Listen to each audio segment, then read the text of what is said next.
we already see some Skellige diversity, which is very nice, and I'm excited for this. Very, very interesting matchups right here. Yeah, as we see, we have Dandelion here, and appears to be Pavko Gale in a nice suit, perhaps. No, maybe it's just Berja. It's hard to tell when they're. I've never seen him in the same room, though. Yeah, Henselt. I mean, honestly, like it's only a matter of time, right? Henselt just so dominant, especially when you can control that red coin. It's just such a hard deck to beat. So just getting that completely out of the way. Now we have the deck list in front of us here. We know that these are going to be some really interesting matchups. Yep. Some new decks here, I think, as far as the pro circuit is concerned. A little bit of a new style here. Last time we were here for Gwent Open, the game was much different. We saw a lot of consume. We saw Squirtle was a primary ban, and Alchemy wasn't very well represented, but I think it's going to be quite different this time around. So get used to seeing some new decks here as players are going to be getting into the game in just a second here. The metagame sure has shifted, and it's actually in a very diverse state right now. Even though we are seeing some similar lineups when it comes to specific leaders, I like the diversity in Skellige, like right off the bat. And we are going to see a Skellige mirror. It is Croc on Crate versus Brand Tursark. I think I pronounced that right. Yeah, good job. Go, me. There we go. Alrighty. Interesting to see Cmel actually open with Skellige when going second. I guess he was definitely expecting this kind of opening from Dutch Boy. As we see some very obvious mulligans going on here, him hovering over Roach, perhaps debating whether to blacklist something first, but he opts to just go for the mulligan right there. I had a talk with Dutch Boy prior to this event, and he very firmly believes on not being overly greedy with mulligan. I think that's one of the faults a lot of players fall into. Just make sure that as long as your hand is always decent, just don't try to butcher it by getting a little bit greedy and then drawing that card that you didn't want to draw. Yeah. And we see him be very patient with that approach there. Yeah, absolutely. And this is, two very different Skellige decks. There are some similarities, of course, because it is Skellige, but we have Skellige veterans being represented here. It's been a long time since we've seen veterans in a pro game. I think Gwent Slam #3, Game King brought veterans. It didn't perform very well, but I think that maybe veterans have been a little bit more honed now. It's doing very well at the top of the ladder right now, and you have that control with Croc on Crate. He also has another veteran in hand, so he should be able to get these, boosting all the units in your deck that are really, really worthwhile. You got your Tuisark Hunters, of course, and the Bear Masters being very, very strong plays later on. Burner Brand also getting that boost. Lots of development here as Cmel gets started off with the Morkvarg, Olgierd, and I believe it is Wolfsbane in the graveyard here for Cmel. It is Wolfsbane indeed. This makes the King Brand opening, even though it only represents 7 strength now, in a couple of turns it will represent 19, as that Wolfsbane will damage the strongest unit on Dutch Boy's side by 6 and buff the weakest unit on his side by 6 as well, running with a 12-point swing. As you said, veterans are very straightforward at the beginning of the match. The objective is to just play veterans.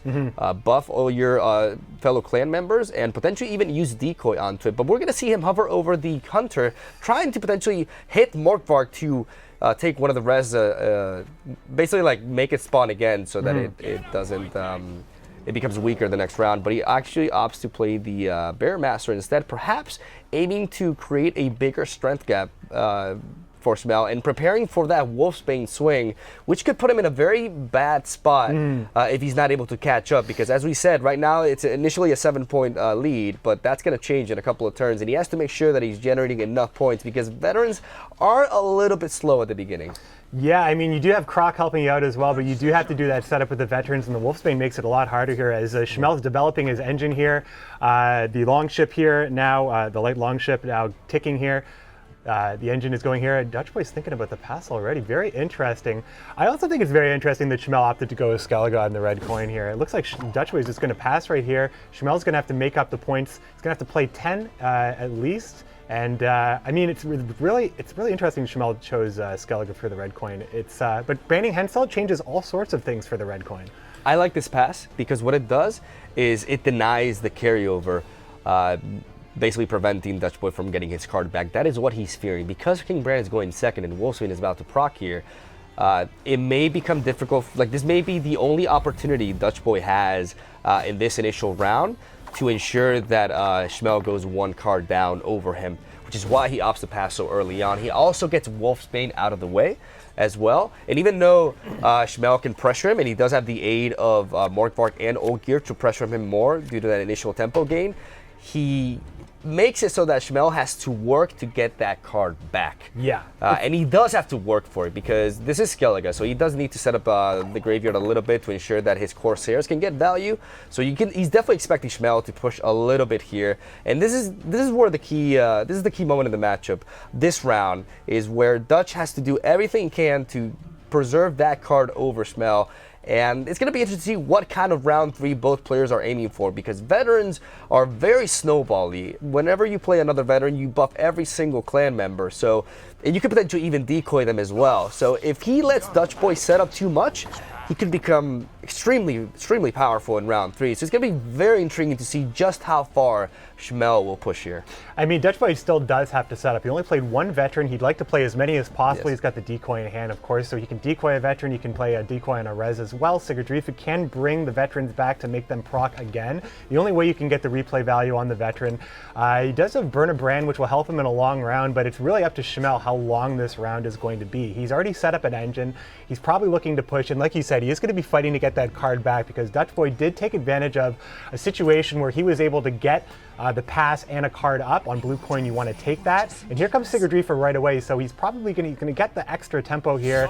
He's going to start building this up here. He does have the Bearmaster. The Hunter does help. He's probably going to hopefully get a chance to afford to play that 9 strength veteran. Maybe Burna will help him here as well. Yeah, that initial swing, that decoy, that Sigurdrifa, sorry, is also a solid decoy target, potentially, if you know, he has more graveyard targets. But as you said, now he has to focus on getting this carryover strength throughout the veterans. The problem is the veterans are rather low tempo at the beginning, and even when you chain them multiply, they never represent a tremendous amount of strength. But what they leave behind is a whole different deal. As you can see right there, the 2-shark veteran is a 7-strength unit that strengthens all your other clan 2-shark units in hand, deck, and on board by 1. And because they strengthen them, this strength gain is permanent throughout the entire game, which leads to very powerful bronze cards in the later portions of the game.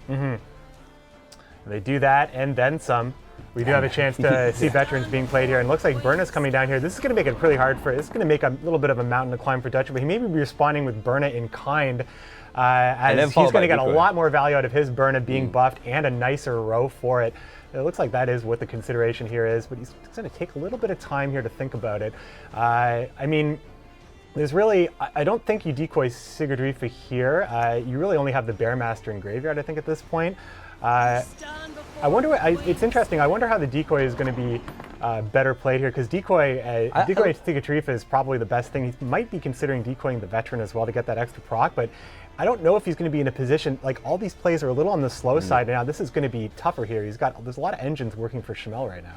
But the thing that I love about decoy onto this veteran in the back, I think is definitely what you should aim for, even though, as you said, tempo-wise is going to be rather weak, but maybe not so as much, because it will also prevent all that strength loss from the veteran on that back row, as he can just spawn the veteran on a different row outside the Skellige Storm. So I'm definitely expecting decoy to go onto the veteran here. The thing is, Dutch Boy also has to make it so that decoy is not low tempo enough, so that he can afford to do it and actually take the round potentially with another play the next turn. So he has to really think about his sequencing here. I mean, the decoy will heal the veteran and put it into a safe spot. So that you may want to wait a little bit longer for that thing to get damaged as well. Let's talk a little bit about Cmel's Skellige deck. It's really interesting. He's running Burn and Brand, but he's not running a veteran deck. But he's got 3 Ancrate Whalers as well to punish.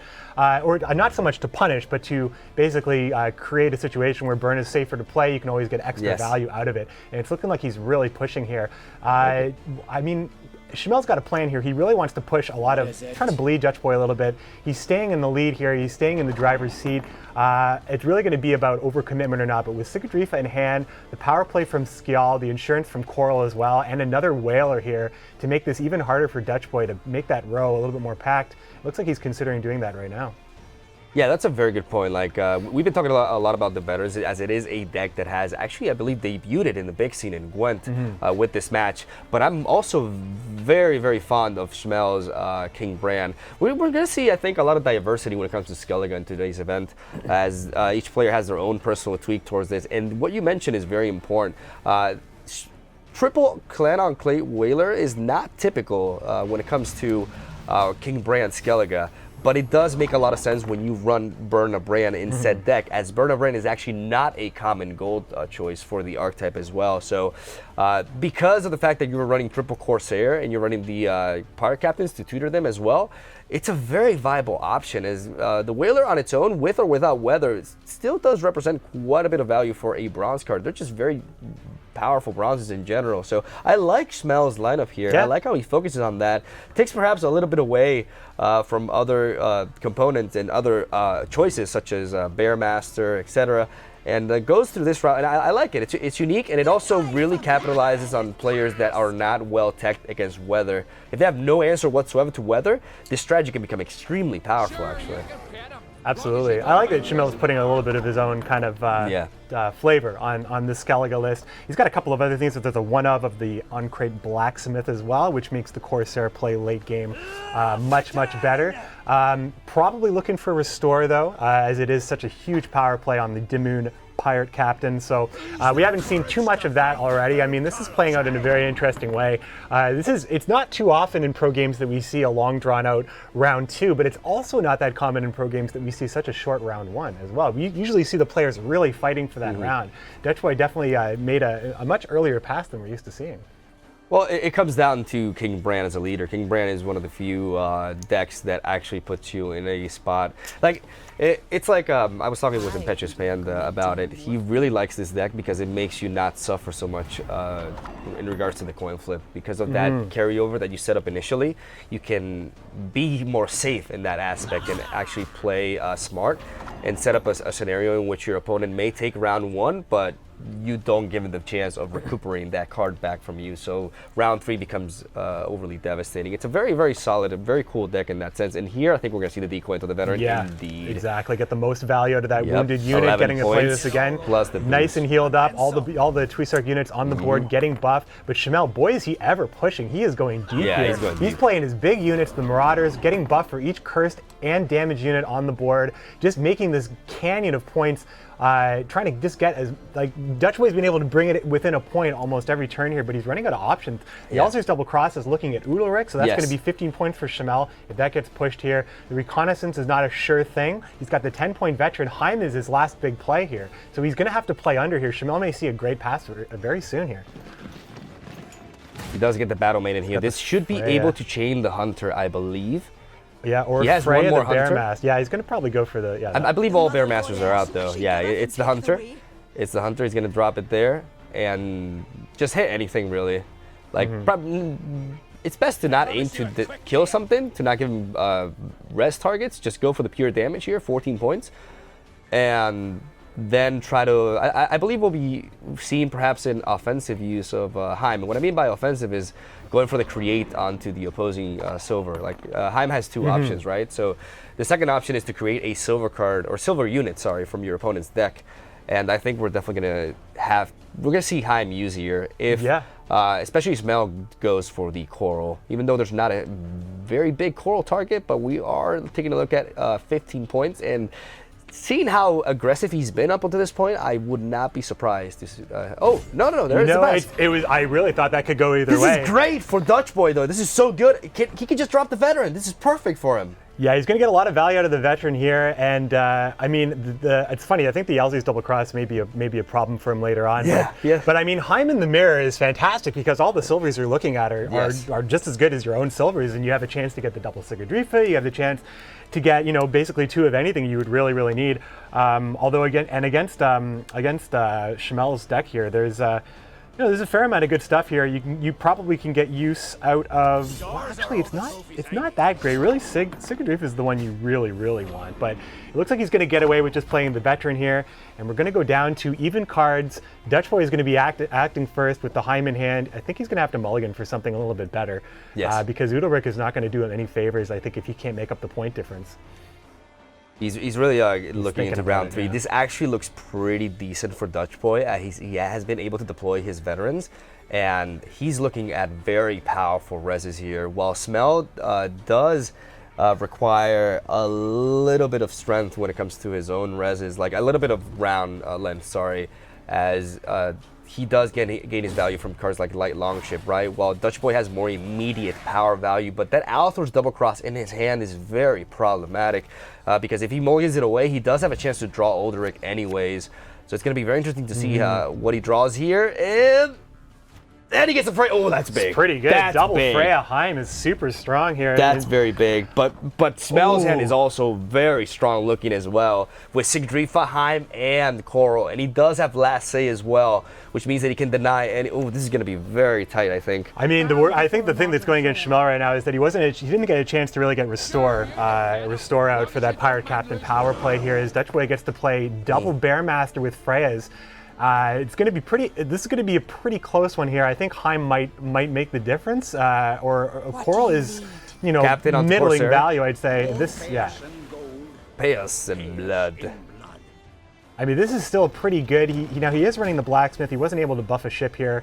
It's not bad. The carryover makes that just a little bit better here. Double Freya though, that's pretty good. It's kind of what you want. They really He has to go for the Bears though. He has to make sure that he gets, or does he? Well, at this point, he just has to try to not give him a bigger target for Coral, as he does know he hasn't played Coral, and let's face it, like most, if not all, Skellige decks do run Coral, so he has to be wary of that. He's really looking at what the safest and the best possible res here is for his Freya. It is either the Hunter or the Bearmaster, and of course we'll be seeing Heim utilized, I believe, to create a silver unit, unless I'm mistaken. Looking over his lineup, yes, it will be used for that. Most likely. The Bearmaster is always going to be better in most cases where they're triggered here. No need to remove right here, so you're going to go for the Bearmaster, putting it all in the same row. 34 points, 17 each of those Freyas representing here. Here comes the Heim. We're going to see Cmel's choice here. Oh, And he he got gets the the other Sigdrifa. Sig. This is pretty big. I mean, those were the only two options. When it comes to Dutch Boy, though, he may not get Sigdrifa, because there's Olgierd, Morgvark, Scout, and Sigdrifa. There's 4 options, so he could get unlucky and not pull Sigdrifa, which he desperately needs here. Oh man, this is pretty close. This is very tight. He needs Sigdrifa here. He 100% needs to pull Sigdrifa with this. Coral representing 14 points on the Bear. Does he get it? Oh, he gets it. He gets it. He gets it. Yeah, this is going to be enough. I think. Yeah, this is enough. This is enough. If he got Sigdrifa, he got it. Stacking all in the back row, playing around the on-crate Whaler. Very smart by Dutch Boy. He knows that he's facing against triple of those, and now you just you go for the biggest swing, which I believe is... It's going to be the Hunter? Yeah. I mean, hold on. I got to take a look as well. Hunter is 15. Yeah, Hunter's the best. Yeah, easily. Hunter's the best. Just go for the damage, for example, one of the ships. Just go for the full value here. Yeah, I mean, if you're anticipating any sort of healing mechanic, you definitely want to go for anything that's been boosted. It's a little bit safer Double here. ship, though. That's +2. Coral represents a total... No, Coral's not enough. It's going to be 14 points here. Dutch Boys barely got this. What a tight game. Oh, wow. Great start for the blue coin, winning on the blue coin. Dutch Boy it's looking pretty good already. Now Cmel's got to keep it together, of course. The last time he went up against Shaggy and ended up getting a sweep, and he did say he was a little bit nervous, he was a little bit on the hot seat. Losing that first game doesn't feel good. It's a hump to get over psychologically. Dutch Boy obviously feeling very, very good there. Winning the Skellige mirror on the blue coin is fantastic. Now he gets to go into maybe a little bit more of an advantageous position here on the red coin. Cmel's has his work cut out for him at this point. I think we have a clear idea of what deck Dutch Boy may be opting to go with here, as he's going to go second now. And I think fellow Gwent players watching this event are familiar with a very beloved deck by the community. You know, that little dwarf right there with the big beard.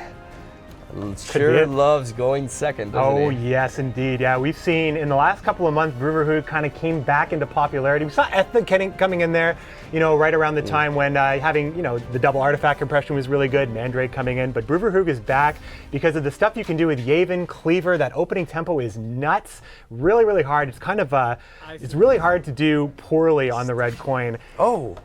Oh, never mind. He's going with John Calvade instead. Well, this is also like a No, you're right. Oh, yeah. Sorry, I mixed it up. It's weird, right? Because we see it. Okay.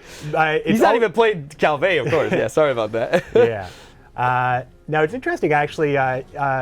Dutch Boy's lineup, I talked to Dutch Boy when I got into Poland earlier this week, and he wanted to design a lineup that made Alchemy struggle a little bit. Now, on the other side of that coin, Cmel with the peak MMR for Nilfgaard, a fantastic Nilfgaard player, playing Alchemy. This is really going to be a great matchup here, because we're going to see Dutch Boy, if it actually makes Alchemy struggle, or if Cmel is able to just outpower this. Cmel has to go first with Alchemy, though, so he's already kind of in a hot spot here against this incredibly strong Brewer deck, who does have Yavin already. Brewer Cleaver is going to be an option very early on, and you know, it just snowballs from there with the officers, the vanguards. You see a slave driver getting the Elven Scout, and gonna be able to generate create basically any. Well, 3 options for bronze cards out of the entire pool, because he's not running Squato cards themselves, and he does go for the Hawker support and buffs Kahir, which that means a lot. That's right off the bat 3 carryover strength for the last round. I think Cmel, his best strategy for this particular matchup is to overpower Dutch Boy in a short round 3, as we do know that Swarm Squatel is a very powerful archetype in a long, prolonged round, as we see Yavin right off the bat being dropped in the back row. But this deck is extremely powerful, as it really takes advantage of the ability of going second, because it has a very powerful opener, one of the most powerful openers I think I've seen in Gwent, which is Bruverhoog into Barclay Els into Dennis Cranmer, which deals as much damage as the number of cards you have in your hand. And normally we're talking about a 20-something point play here. But it depends obviously on your hand size. But in this case, we're looking at 10 cards in his hand. So Dennis Cranmer will represent 20, 22, 26. We're looking at 26 points this play will provide on its own. Of course, we're talking about Cleaver here. Yeah. So yeah. I said Cleaver. I said Cranmer. Yeah. Sorry about that. No, it's okay. No, Cleaver is swing at the very, very beginning with 11 cards in hand. I mean, Yavin gives you that extra card, so Cleaver is that much more potent. Barclay gives it a buff as well on top of that. It's just such a devastating play. And so Dutch Boy is going to go probably for that play right here as Cmel. I mean, 39 points looks like a huge, huge gap. But we're going to see, if you haven't witnessed this before, this is a combo that's kind of really been popular over the last couple of months in the meta here. So that's going to get Dutch Boy right back into this if he opts to go for it. I mean, he's probably just planning ahead here what he wants to do. But that, Cleaver does get worse and worse as time goes on, and this is probably the best position to be in when using it. But he's not. He's passing. He's taking the -2. He went for the spy right there, and he's taking the -2. I like this approach by both players, if that makes any sense, because Cmel gives in and lets him take it, then he's just threatened to lose the round on even, which is the worst outcome possible in a realistic scenario in Gwent.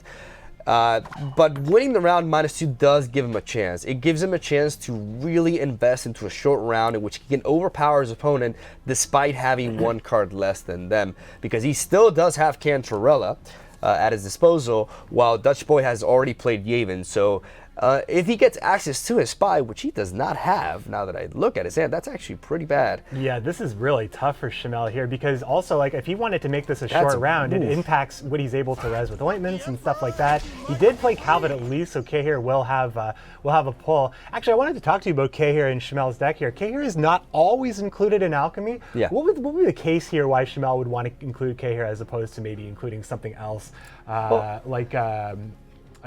suppose Trial of the Grasses, perhaps, or another popular inclusion. Well, other popular inclusions include the likes of Triss Marigold, for example. Rainfront, perhaps. Kahir is don't get me wrong. Kahir is the most powerful gold Alchemy can run, in my opinion. The problem is that it's also the most acceptable to decks. The reason why not everybody runs Kahir, the reason why people are turning to other options, is because Kahir needs a leader to resurrect. And John Calvate has a base strength of 5, which makes it vulnerable to Mandrake, which is a special card that everybody and their mother is running right now.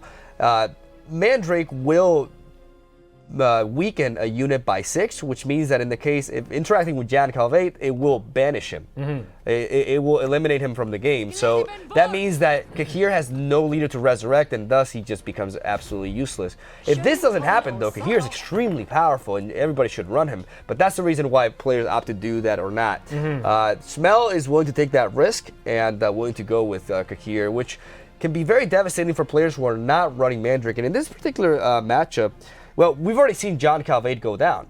So it's already safe from removal, first of all. And regardless, in this particular matchup, Dutch Boy does not run Mandrake, so it is safe from that to begin with.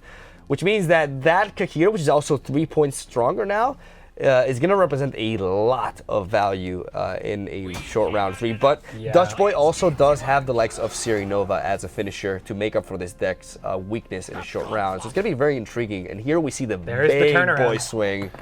I mean, this is great. Dutch Boy is really set up well here. He's got Hawker Smuggler against a deck that creates a lot of units. So Hawker Smuggler getting buffed every time a unit hits the board for Cmel, and he's got extra units with Slave Driver.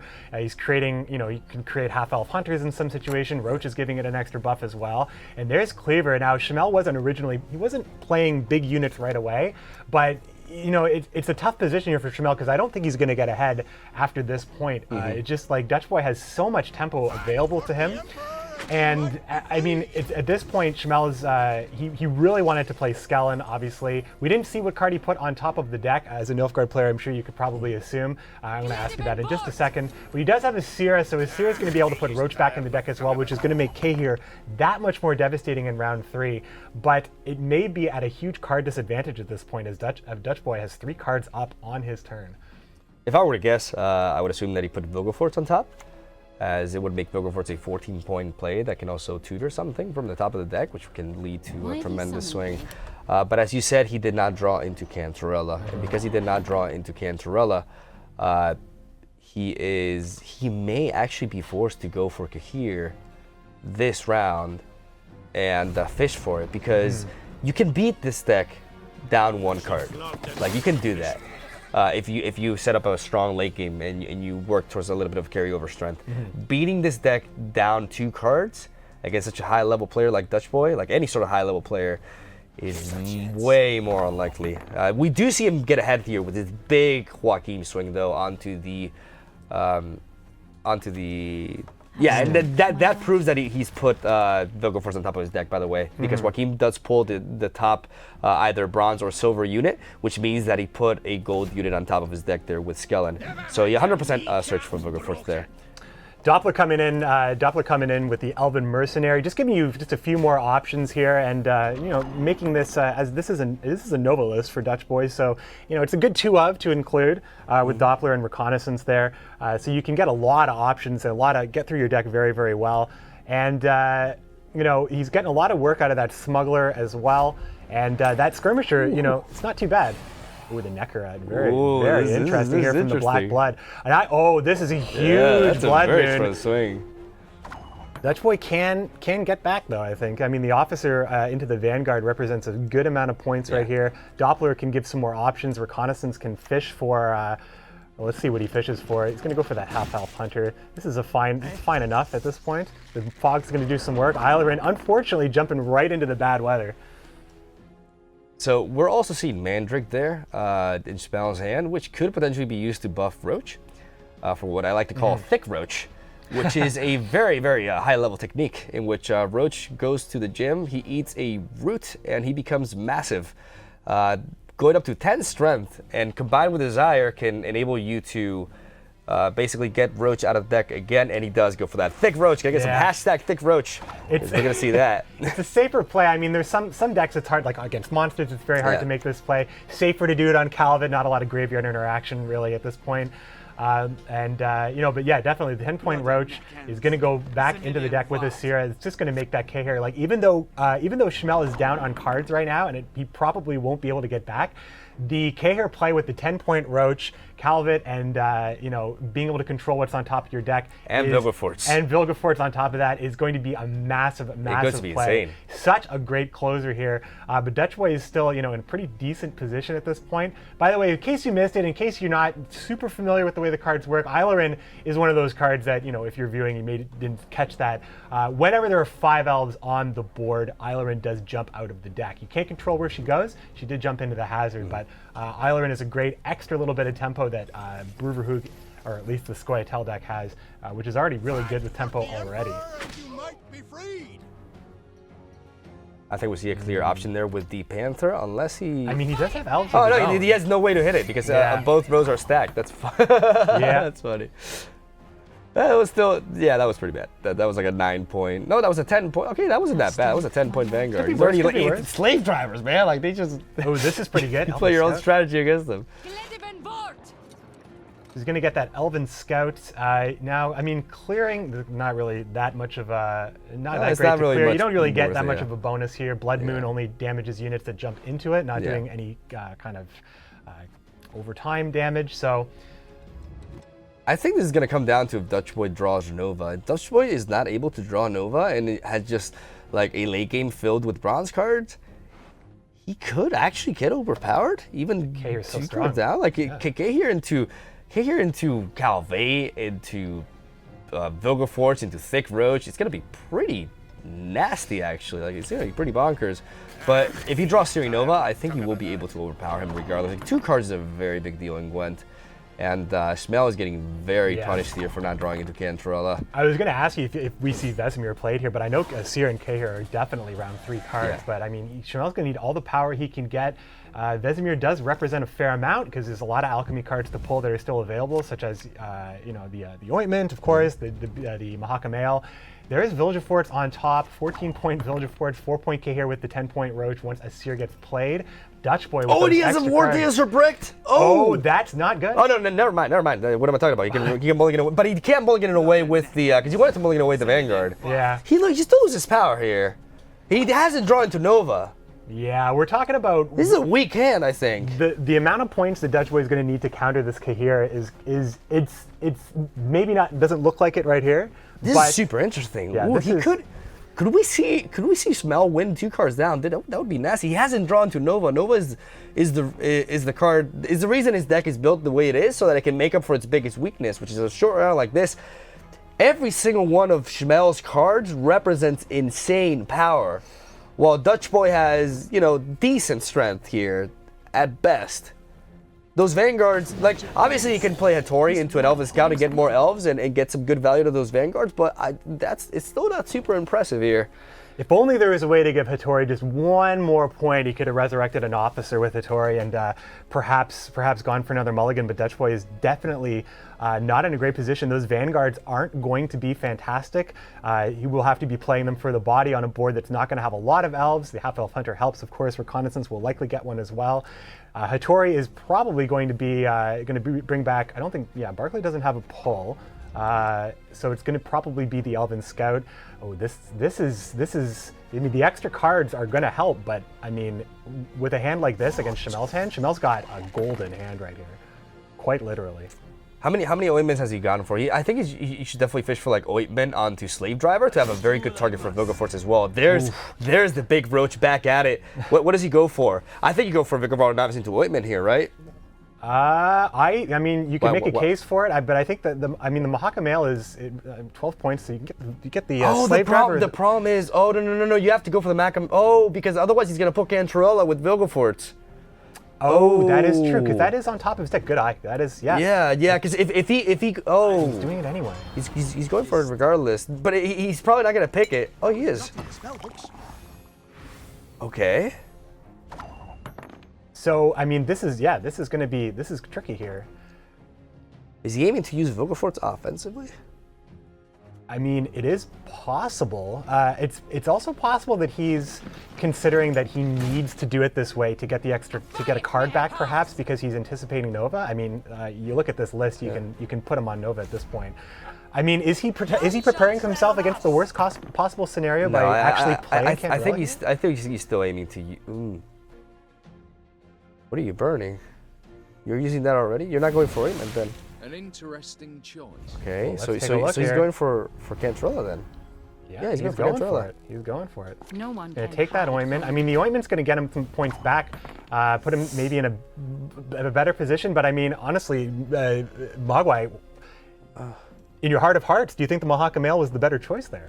It's hard to say. How many? Yeah, he had ointment, so he could have gone for the Cmel there, and then Vilgefortz into Vicavar Navis into an ointment, but because now he just gave his opponent 13 points here.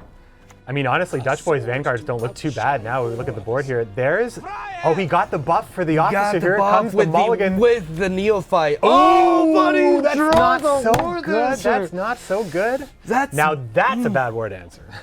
Oh, you can see Dutch Boy's reaction there. The frustration. That was the last War Dancer in his deck, as this is a Nova list. Oh, man. And oh, wow, that's devastating. 3 cards left in the deck, too. The odds weren't bad. Oh, man, that really sucks.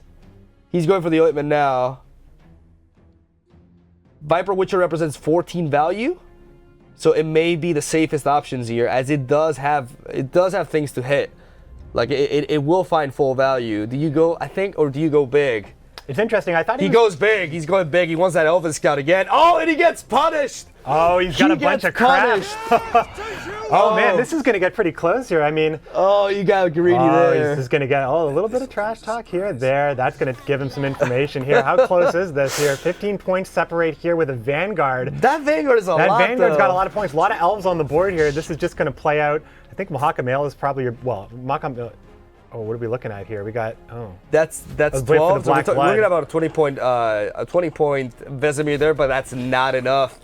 That Vanguard will be enough to bring this back. There's way too many elves. That is representing a total of, I don't know, enough. Just say it's by enough. 6 points. It's enough. I mean, Dutch Boy was Math. in an advantageous position there. Wow. And Cmel could have gotten it there, and the War Dancer bricked at the end, but it's still, that extra card, that card advantage at the end, that pass early on, that was, oh man, when he dropped that War Dancer and he saw that mulligan, I mean, I like, sometimes I like to sit from the audience POV as well. Like, sometimes you can look at these round 3s and you can see how it's going to go there. You didn't know what Vesemir was going to get off Black Blood. It wasn't quite sure, but man, those extra cards for Dutch Boy definitely saved him after those officers just could not find Siri Nova.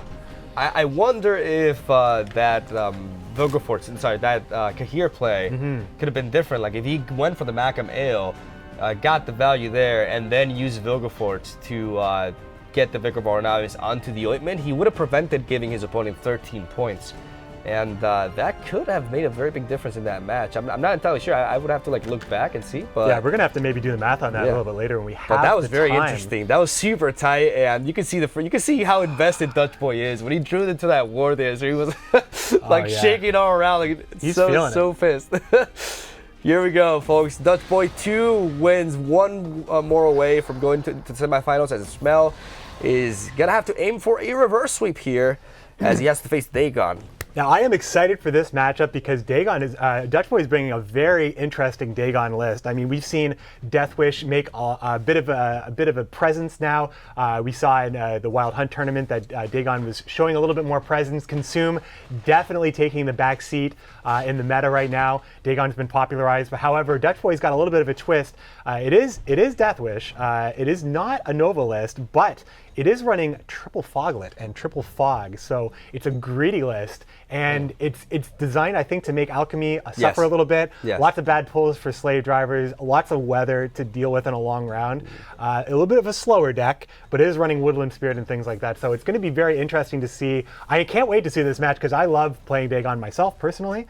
This is kind of like, you get to watch your Nilfgaard matches, I get to watch my Dagon matches, so I'm getting ready for this. My one. turn. Yeah, my turn. It could be Dagon versus Nilfgaard, and I think I know how that's going to go as far as the casting is concerned. But no bias there. no bias there. Cmel will have to make a choice. He has all 3 of his decks here. He is looking for a win. Match point for Dutch Boy. Sweep in his sights. $1,000 paycheck going along with his $1,000. So we have a little... Yeah, so just, we're just waiting for the game to get started here. Just the admins making sure that everything is running at the moment here. Now, what you mentioned prior, I wanted to dive a little bit deep and explain rather how his Dagon list is tech towards Nilfgaard and why adding in a third Foglet helps that matchup. especially for newer players and intermediate players watching this. If you want to have an easier time beating Alchemy Nilfgaard on the ladder, as it's a very popular deck on the ladder as well. Dutch Boy has implemented a very nice strategy of running an extra source of weather. As in his Dagon list, he's running a third source of fog with the Woodland Spirit. Weather is very strong against Alchemy Nilfgaard, as due to the restrictions of deck building, especially when it comes to the server cards, most of them don't tend to run weather clears in the form of Vanhamar and rely on pulling them through the likes of Runestone. So weather really hurts the archetype due to Alchemy Nilfgaard's lack of ability to snowball, as a lot of Alchemy Nilfgaard's plays are very, they reach value on their own, and there's not much synergy going on to promote like a long round. So weather is very punishing. So we're gonna see Cmel actually hold on to that Nilfgaard and go with his King Bran as double Foglet in the hand of Dutch Boy, which does make his mulligan, pretty straightforward if you think about it. It does, and his mulligan is assisted here. I think he's not going to have a problem though, because we see the other two golds in his hand here are Muzzle and Brewis, and he has Gels, so it means that he will be able to play Woodland Spirit, Vademaker, and Dagon. So on the blue coin as well, he will be able to produce all weather, which means that he won't get stuck seeing those foglets again after the mulligan. He does a Maelorn, which is the extra tempo on the Death Wish, as the Dow is generally fairly slow. Arcaspor can be a little slow as well. But I think he has everything in his power here to really push, and I think that Muzzle is going to be pretty awesome, because you can, with the right pings and the right pressure with damage or weather, you can steal a ship, you can steal, there's a lot of stuff you can steal. The Encrate Whaler is going to get full value from the Muzzle as well. It's all going to be about Dutch Boy being able to establish that engine and make this, if this is going to be a longer round, he's got to go against Bran, and Bran's got a lot of tempo with Wolfsbane. So we're going to see maybe if Dutch Boy does that early pass, or if he's going to go playing the weather here, because he's risking drawing into the Foglet if he doesn't set up that fog. I love the Zazro play. Gonna jump down on that Ogre and deny the carryover. He also has Muzzle in hand, so he can follow that up with the Muzzle onto the Morkvark and turn the tables around and actually present him with the threat of carryover and the threat of dry passing on him and not enabling him to get that card back. The fact that he has both of these answers is very, very key. Muzzle, as we see right there, is a gold special that charms a bronze or silver enemy with 8 power or less. What does charm mean? Well, it basically means he steals it. It's like, mine. Mine. He just takes it. Can't have it, doesn't go in your graveyard, can't ever have it back, mine forever.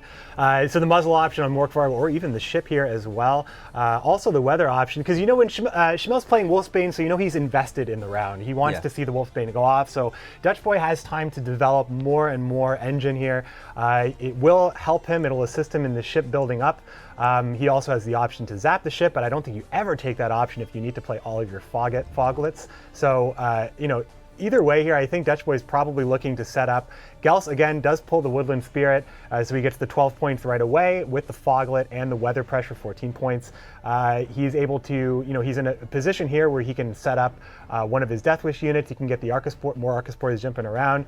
The Dow is a little bit slow. It looks like the Muzzle is the pick, and he's going to take that ship. I think that's so much value. That's perhaps the most value you're going to get from Muzzle. Not only the 16 full power swing, but also stealing an engine from Cmel. That really makes it difficult for him. This also means that Dutch Boy is okay with having Morkvark deny the open pass for him, even though he's going to try to work to basically take that source of carryover down so that he can potentially open pass his opponent. As he has stated, I had a conversation with Dutch Boy prior, and he does mention how Dagon does struggle with cards like War Dancer or any sort of carryover that denies dry passing, as Dagon does have a little bit of trouble getting that extra card out of their opponents and bleeding them efficiently in certain scenarios. As we do also see Gels in his hand. He also gave me a good reasoning for running Gels. Because he's running triple Foglets in his deck, Gels places a card on top of your deck, so it helps with, giving you good draws, and it enables you to not get screwed in that aspect. So very, very smart deck building by Dutch Boy, and like we said, looking to punish Alchemy Nilfgaard. But the question is, how will he be able to deal with this King Bran list, which is very strong on its own. I can't say enough about this King Bran list, especially the Burn a Bran Encrate Whaler approach, which I'm very, very fond of personally. as it does give the deck a very original touch and also like very effective if not countered. So Yeah. And I think that it's interesting here. He chose to play the Blacksmith on Morkvarg when he's running, like, the way I see it, he's running the Blacksmith. Now, he doesn't have a ship anymore, so he wasn't able to maybe buff the ship for a future Corsair play. But if he wanted to maybe, if it was really to work with Corsair the most, and here comes Woodland Spirit on Gels as we predicted, but I expected that Blacksmith to hit a machine, just knowing that res is going to come from Corsair. Instead, going to Morkvarg just to give an extra point on carryover and a little bit of armor as well. I mean, I guess I just maybe haven't played enough of the Blacksmith or Skellige, but I felt like that was more likely to be a strengthening play on a machine. yeah, no, it definitely is. Like they tend to aim that Shieldsmith onto the light longship, but I guess he's not looking to utilize Restore onto Captain, onto Whaler. He still wants to aim for that longship because he doesn't know how long the round is going to be. So yeah, I agree, but I also do like this Blacksmith play onto the Morkvarg because it ensures that Morkvarg sticks around, because Cmel does need that carryover to potentially put Dutch Boy in a position in which he can dry pass, because what I stated prior, Dagon can really struggle with decks that prevent it from dry passing. So Cmel wants to make sure that he's capable of doing that, and we see the pass from him. I really like this pass from Cmel. Dutch Boy is snowballing to a point in which both Weather and his double Archispore are just getting out of hand. He's generating too much value. The strength gap is too big, and you're in a situation now in which your opponent has dumped a lot of very strong resources, and you have one card over them, so they have to work to get that card back. Yeah, but I mean, it's great that, being able to pass with that lead and take it is great for Dagon, because it's a little bit slower and sometimes it's a little bit harder here.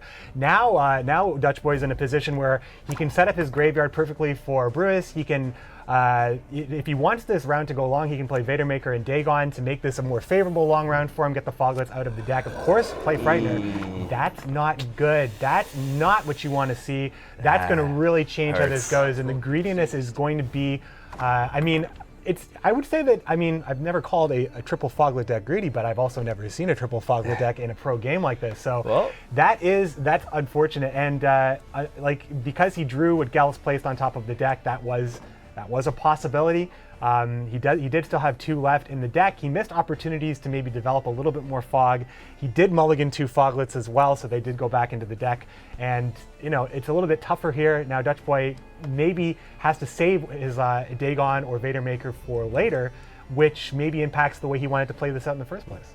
I think the reason why he lit off with a Spy right there is, again, I repeat, because he wants to dry pass on him. He wants to get the card back. He wants to get his card advantage back, and then he wants to get the hell out of there, because he wants a longer round, as he does have the likes of Archispore and Fog to really wear him down. And he does believe with the combination of that and Brewis, and for example, double Archispore, he has all the tools to really beat his opponent. I think the shorter the round is, the more vulnerable Dutch Boy becomes, especially as he's already used big power finishers as Osril to deny the carryover to begin with. So I think it was just kind of like his way of saying, hey, if he doesn't have Uldric, perfect, I'm out of here. If not, I'll keep pushing. But the fact that he did into the Foglet puts him in a very bad spot, because that, can you pronounce that card for me? Veda Kamar? Oh, yeah, Vadermaker. Vadermaker, sorry. Like that weather, Vadermaker right there. Weathermaker, right? Yeah.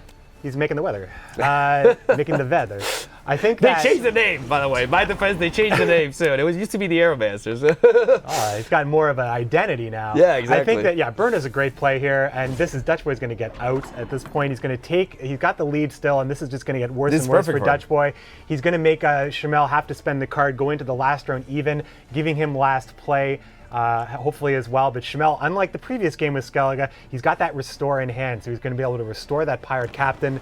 The 8-point Pirate Captain into the Corsair, into the ship, is going to be a great play. That's one of the strongest plays that Skellige has right now, being able to restore the Pirate Captain. It's almost equal to Sirinova in some situations, especially if you're able to get the buff with the Blacksmith, which is not what happened here, but an opportunity here. 3 Griffins, a Dow, Archispore, lots of Death Wish play can happen here.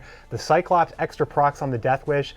Double Fog, the Vadermaker is still available with the Foglet, and Brewis does have access to it does have 2 Arcaspore as well. So, you know, this is going to be a nice long round 3. Match point for Dutch Boy.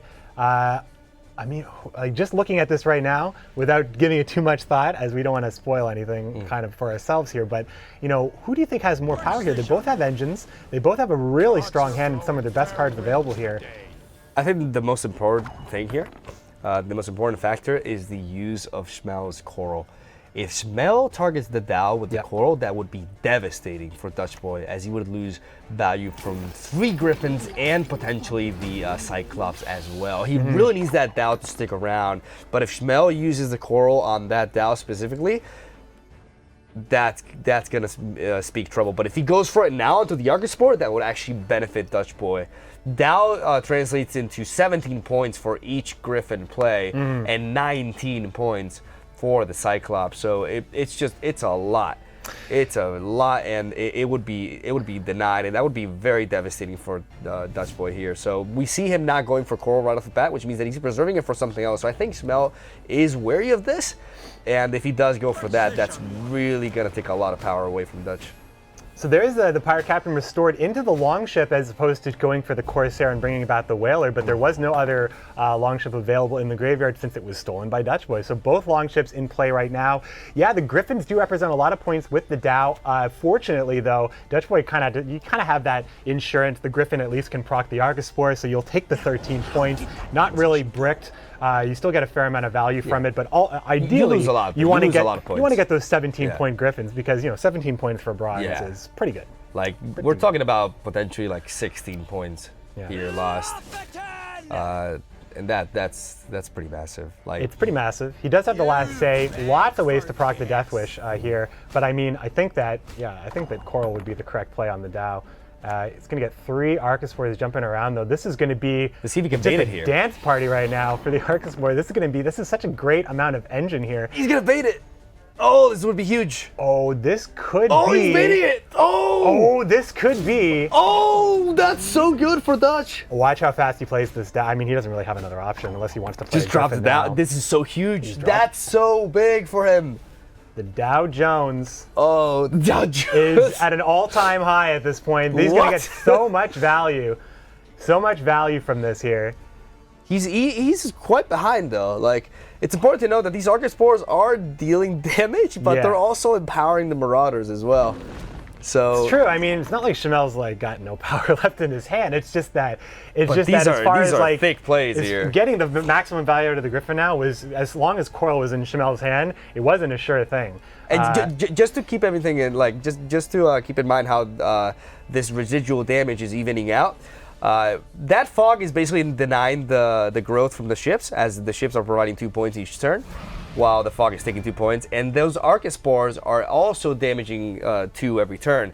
So Dutch Boy is gaining 2 strength technically every single turn, even though it's also going to lead to a slight empowerment of the Marauders, but I don't think it's overly impactful. But that Ozreal though, oh my lord, 21-point Heim. I mean, the spies are a little different now. They go into the graveyard. They're not doomed. They have 1 use. But when they go into the graveyard, it means that Ozreal's value goes way up. 13-point cards in the graveyard for Ozreal to snack on. Getting it from the Heim. I mean, you have a pretty good. Your odds are pretty decent. I'm sure that's what Cmel was looking for in the first place. But here come the Griffin plays here. Each Griffin 17 points. 3 Griffins in hand, plus the extra proc from the Cyclops as well. So this is just going to be beefy play after beefy play, but is it going to be enough here? The Whaler is going to get a fair amount of value here because this is a big row, extra units. Yep. He's going to get an extra 7 points of damage here from the Whaler. And he's waiting it out, but the thing is, he could block the row. He could fill it up. Yeah. He could block it. He could block the row here. I think he has to go for it now. Yeah, he acknowledges this, and he goes for it now. He actually takes a little bit of value away here now. Points. He can't. Well, he still, now he can proc 1 here, but you might as well just maybe go for the... No, wait. You proc the Dow with the Griffin, or you wait for the Arcaspore to jump away. Or you could go for... Well, you could use the Cyclops... Well, no, you can't do that either. Well, there's a couple of ways you could play this here. It's possible that since the Griffin may only likely get the extra point, he could kill the Longship now. He could kill it now. Yeah. Sacrificing an Arcaspore here. Or he just goes for He's that going to go instead. for the Dow, because now he can get the 2 units would proc, filling up the row, and he's going to go for the Griffin into the Arcaspore later on. I think that's probably safer. It's not going to be enough, I don't think. No. I think the Sigadrifa represents just far too much, and Cmel's ahead. So at least Cmel, I think, is going to walk away with at least a little bit of coin here. Yeah, that's Drifa onto the. I mean, he does block the row for the Whaler, right? But he's gonna go into Scout into the other Marauder. This is just, the Marauder's so strong. The Marauder's been working out. This is going to be pretty massive here. Dutch Boy's got no, You can see it in no hope his at this point. Yeah. Cmel, an ancient Skellige champion, known for playing Skellige back in the closed beta very, very early. He's going to take that win. He's gonna get his first Gwent Open victory, denying the sweep, denying the 0-point stake here, taking this to game 4 here. Dutch Boy still looking for a win. This Dagon list, very, very interesting Dagon list, but you know, Skellige's got so much power. But ultimately, though, if he thinks that Dagon is going to be the thing that's going to take on Alchemy and succeed, even if this goes the distance for 5 games, Dagon could come out on top. I think Cmel's got Bruverhug. We know Bruverhug is very, very strong. Plus, now with the advantage in here with Bruver, I think that this could go to 5 games. Yes. We will see. We'll see. Again, I want to state how big of a fan I am of that King Brand list with the Burn-Up Brand and the Ankh Whalers. Very, very nice approach there by Cmel, getting that victory with a very solid deck build that was able to outpower Deathwish Dagon, which is known to be very strong in the long round, especially due to the aid of Weather and Arcaspores. And just power through with those Marauders right there. As we see Alchemy, oh wow, John Calvade going in now. John Calvade in red is very dangerous, but this is the matchup that Dutch Boy has been looking for. So. Yeah, I mean, Cmel really couldn't go wrong on red here. He's got Alchemy, he's got Bruver. They're both really, really good. So I mean, Cmel is looking for. He's got things going in his favor here. But we do see the triple fog available to Dutch Boy with Vadermaker and Woodland Spirit in hand already. So he'll be able to develop the weather. It'll be up to Cmel how long the round goes, but. You know, how long of a if weather's being developed against you as Alchemy, are you looking to pass early? Are you looking to maybe take that card? Well, if you're Alchemy, the longer the round goes with weather, the worse position you're in, right? If you're going second, you obviously have a lot more breathing room, but at the same time, you don't wanna. You got to be careful what kind of position you're put in here. You have a lot more freedom. You can set up the Stefan Skellen here to. Get that 5 strength carryover, and you can work for the Mandrake onto John Calvade. Going second with Alchemy Nilfgaard does give you this space, this freedom to do all these things, and Cmel can win this matchup by going for the carryover plays here, as he's going to drop Cantrella, it seems, turn 1. Yeah, just a small correction here. Cmel is on the technically on the blue coin here. He is actually acting first. I think we were originally saying that Cmel was on the red coin here. Sorry about that. Yeah, I messed that up. Yeah, but I mean, opening up with interesting. Cantrella He went is for fine. his deck. It's interesting. Oh, he's in a rough. This is rough for him. Like the only problem for Dutch Boy is that he is never mind. He's not running marching orders. Never mind. I was gonna say because he has a sheet roll in his hand. Dutch Boy has a sick hand here. This hand is. His hand is hot. Yeah, his hand's really, really good. We didn't really talk about Sheet Troll. We didn't see it in the last match. Now, Dutch Boy is running a single Rot Fiend. I love Sheet Troll in a Rot Fiend. If you can hit 4 units at least, it's a 17-point play. But honestly, like with Nilfgaard Alchemy, the Cyclops pickup here to make things a little bit better. That was very, very risky. Triple Foglet in deck. Yeah. Frightener, one of the spies that doesn't give you the option. Now he's had a couple of bad draws. Maybe this was just his time to shine here. But bless RNG on that one. That was very risky. But he had to counter the spy, I think, in this situation. Yeah, I like that play. Definitely happy that he's not pulling the Foglet there, as this is the matchup that Dutch Boy did gear for. Yeah. But he is still susceptible to a very strong John Calvate. But as we said, because Cmel is going first, he does not actually have the freedom to do this. As we're gonna see Dagon drop down onto the range road there and capitalize on that big 15 body there to ensure that fog obtains quite a bit of value here, as we're going to see Cmel go for the Vicar of Navis to thin out the Macameos from the deck. This is gonna be very difficult for Cmel here. This deck is very well geared for this. Even though he has managed to steal one of the Archaspores with Slave Driver right there, this constant output of weather can make it very, very tough for Dutch Boy. Even though we could potentially see Stefan Skellen fish out for Vesemir and search and use Vesemir to play the Runestone. The Runestone does give Cmel the opportunity to get Vanhamar, which would provide him with a clear. That's the only way Cmel can deal with this weather properly. So the longer the round goes, the tougher it's going to be for him. And he has to find a way to get out of this round. First of all, winning. And if he does end up losing this round, which I think he will, because the pressure from Death Wish is going to be too much, in my opinion, he has to try to get at least one extra card out of Dutch Boy. Going even is always very dangerous. Interesting play here from Dutch Boy, opting to play the Archaspore from hand instead of playing Marilorn into Archaspore and foregoing taking the lead.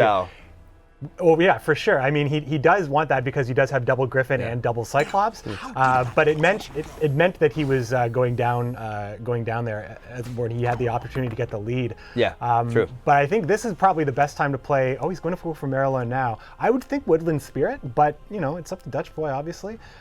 He does have. I think that developing the weather is probably, if he plays Woodland, it wouldn't be it would be enough to tie it at least. The thing is, you don't want to dump your second source of weather so early on, because that just leaves you with one source of weather for a very short round. It's not an easy decision to make, because if you go for your weather now, at least go for Vetamaker here, because otherwise you're going to drop one of your strongest sources of weather, which will punish your opponent for passing early on. Like, you want to be able to still punish him. I don't expect him to go for the Wounded Spirit, at least not in quite a few turns, because he wants to make sure that he can really, really punish him in that sense, because the Archaspores can be answered in this matchup by the Viper Witchers. So that ongoing damage and that ongoing, snowbally effect that you can punish Alchemy with, you have to preserve your strongest source for it. So I definitely expect Maelorn into Dow the following turn, followed up by some strong Griffin plays. And there we see the pass. Cmel is just going to take the lead here. I think that, now Dutch Boy is probably fine with this. He had options to be ahead at any of these times here while still either playing weather or still playing a Deathwish unit. He opted to not do that. He wants just to have maybe a little bit more strength in the later rounds. No problem taking this here. So he's what's the least? Yeah, probably the Griffin. Like, what's the least commitment unit here? I mean, the Cyclops is like a little bit better to have later on, as you're able to proc the Death Wish and get a little bit of removal as well. It's also safer. Yeah, because Cmel could anticipate him only like having one Dow, and it could be disrupted, and then Griffin loses a lot of value. Well, Cyclops, doesn't truly need Dow to be decent, at least in that sense. I like this pass from Cmel. It's his best chance to ensure that he can get at least a state in which he goes into round 3 with even cards. Otherwise, losing on even would be quite devastating for him. The thing is, if we see a dry pass from Dutch Boy here, as Cmel, you're pretty much forced to go for Calvate, which means that you're going to leave your Stefan Skellen for round 3, so you're going to kind of lose the carryover power of it, and we do see the dry pass there. The mulligan, as soon as he was thinking about the mulligan, I thought he's definitely dry passing, because he's taking that risk of drawing the Foglet, so he's probably just fine. And it's actually better to go into round 3 with the Foglet in hand, because then you can't mulligan into it. You know you're getting it out of your hand, so yeah, it's definitely the best way to do it here. Forces Calvet out because he knows that Cahir exists. So he knew that, this is just, well, not really forcing it out, but, it's better this way, I think, for Cmel as well. So here we go. Round 3, match point here for Dutch Boy. Quickly getting into round 3 here. Graveyard is fairly stocked for Cmel, and triple Viper Witcher in hand as well. That draw. That gels into the Brewers. Oh, wow, that's so good. This is... he's got so much power. If this doesn't do it for Dutch Boy, then Then his prep just didn't... it's malfunctioning here. Yeah, plus if the Slave Driver creates like an Archaspore or another, well, not necessarily another Dow, but probably an Archaspore, there's the Muzzle. That's one of the reasons why Muzzle's in Dutch Boy's list. There's a couple of things in the list that aren't super, super common, like Alzey's Double Cross and the Muzzle. muzzle. But muzzle against Slave Driver is likely good because people who play Slave Driver generally pick Archospore. Yep. It's a very it's a very tempting and decent unit to pick, especially at the beginning of a round. As we see Cmel lead off here. He's denying the Slizzard and the Brewis here. Well, there's no Slizzard to deny, but definitely denying the Brewis. Yeah, exactly. But yeah. he doesn't know that, right? Like, because a lot of Death Wish decks do run Slizzard, and he's worked to deny that and the Brewis. That's actually pretty devastating for the Brewis. But he can always get another one of those onto the graveyard with Cyclops and get the value anyway. Oh man, this is looking very solid. I mean, Cyclops does it. Sheetroll of Vergen puts something in the graveyard as well for Brewis. So I think that as far as Cmel, I mean, I guess no golds were played, so Roach wasn't an option there, and definitely not a thick Roach. So I think that going for that denial is fair, but there's just so many ways that Dutch Boy can get these units back into the graveyard for an ultimate Brewis. And man, 4 golds in the hand, not too bad. And he already started with a pretty good hand as well, with only Woodland Spirit in the hand. And I think ultimately, you were right, saving Woodland Spirit for this round, and also taking that Fogland into round 3 for the mulligan, absolutely perfect. This is going to be a close one. I like this Woodland Spirit timing. That Azire body in the back is already big enough.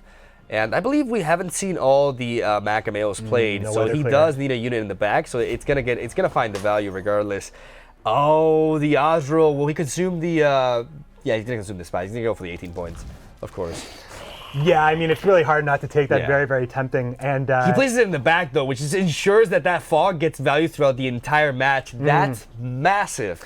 Massive for Dutch Boy. Well, the cool thing for Alchemy generally is that the Mahakamail, you can play Fog on any row really, and if you're anticipating a Mahakamail, you're probably going to get that value. But I mean, yeah, Azrael, I think on any of those rows with the 18 points is probably fine. Good pick. It's possible that he was looking for a Bea there with the Black Blood.